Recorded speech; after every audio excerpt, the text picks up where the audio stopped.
As to which comes first, the chicken or the egg, the debate continues. A debt ceiling increase and deficit reduction fall into the same category.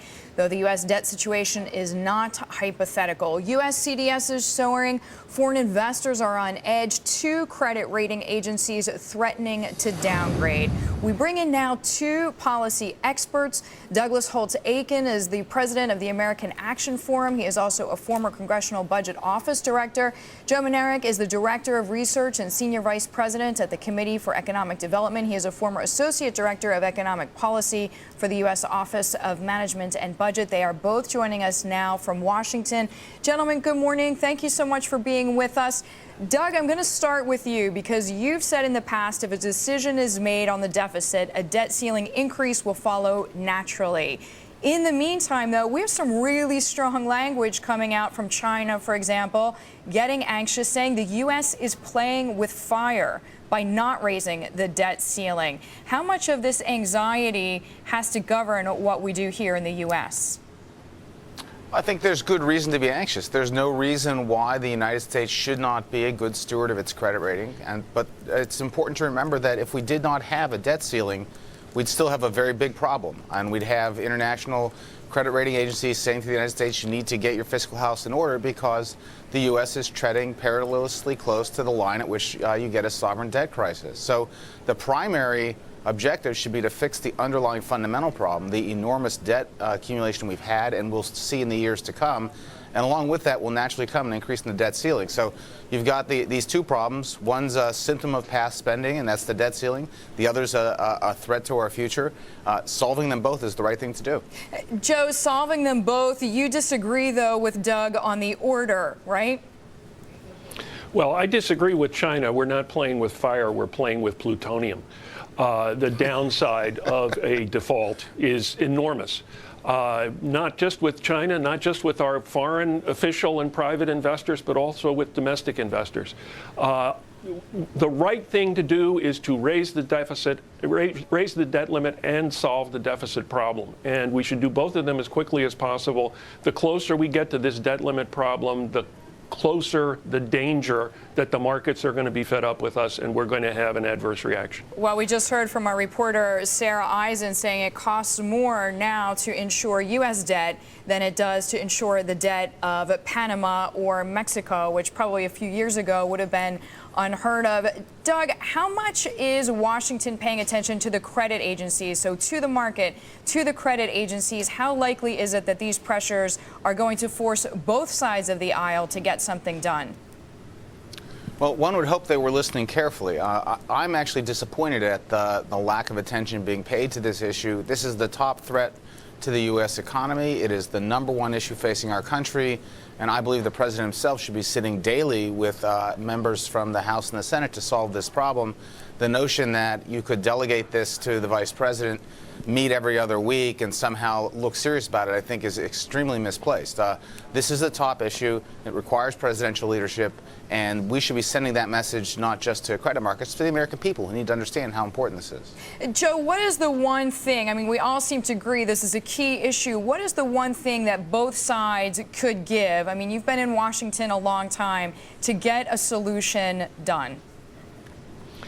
First thing to keep in mind, we are so close to the drop-dead date for the Treasury being able to pay its bills on time. It's going to be very hard to actually enact policy that's going to change the federal budget in a sufficient way so that we can say we can solve the problem. What they need to do really, because the time is gone, is to come up with a process that will commit the Congress to making changes in the future. That's not an easy thing to do, but it's the only thing we have time left to do. And both sides have got to put their family jewels on the table. Republicans have got to be willing to put taxes into the arena.